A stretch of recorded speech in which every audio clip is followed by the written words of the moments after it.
Hi, my name is Tyler Greenleaf, and I'm going to be talking about why Jeff Kent should be in the MLB Hall of Fame. So to start off, we'll go over the stats. Jeff Kent was a 290 career hitter in batting average, finished with 377 career home runs, which is the most among second basemen in MLB history. He also has a 500 career slugging percentage and an 855 on base plus slugging, which is second and third time all time for second baseman, respectively. He also finished with a 55.4 career wins above replacement, which is an excellent mark, and also managed to win the 2000 National League Most Valuable Player Award while he was with the Giants. Many of the arguments for Jeff Kent being in the Hall of Fame is based upon the fact that he had great offensive success throughout his career and did it at a position where offense is not known to be the strength of the position. Many second basemen in the league throughout history have been rather weak offensive players, and Kent was the exception to this rule throughout the entire of his career.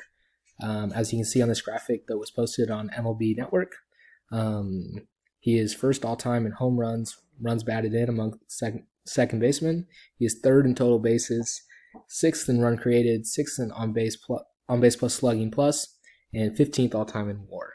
And the reason why that WAR metric is slightly lower, and the reason why he did not end up making the Hall of Fame, as we know now, was because of his defense. Defensively, he was not an above-average player.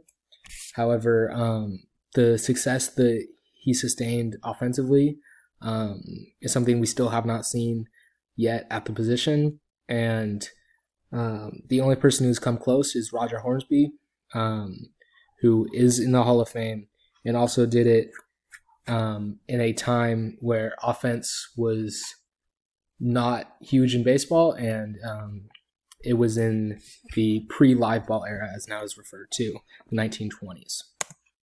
As you can see in this graphic here,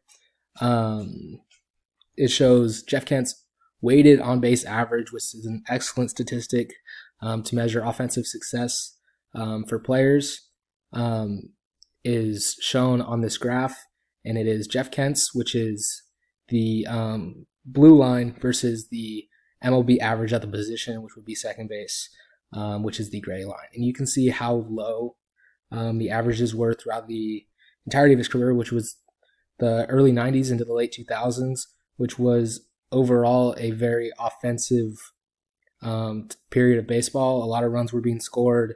It was known as the steroid era, and second basemen were still not producing, except for Jeff Kent. Jeff Kent was extremely consistent throughout his career, as you can see, from 1997 all the way until about 2007. He was an elite offensive player at the position, the best, if not one of the best, throughout a 10-year mark, which is how you get the career totals that he has.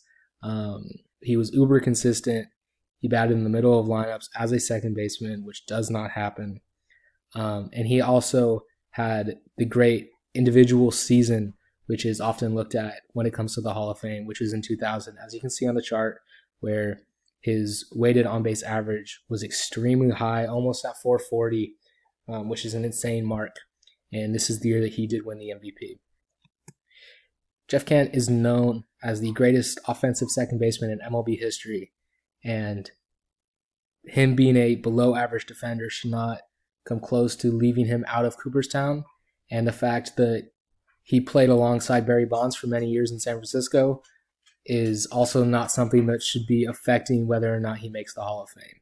He was a great individual player on his own, and just because he's not the most popular name does not mean he does not deserve to be in the Hall of Fame among the other great second basemen in MLB history. Jeff Kent had an amazing career, and it deserves to be recognized by him being in Cooperstown, which as of now does not look like it's going to happen, unfortunately. Thank you.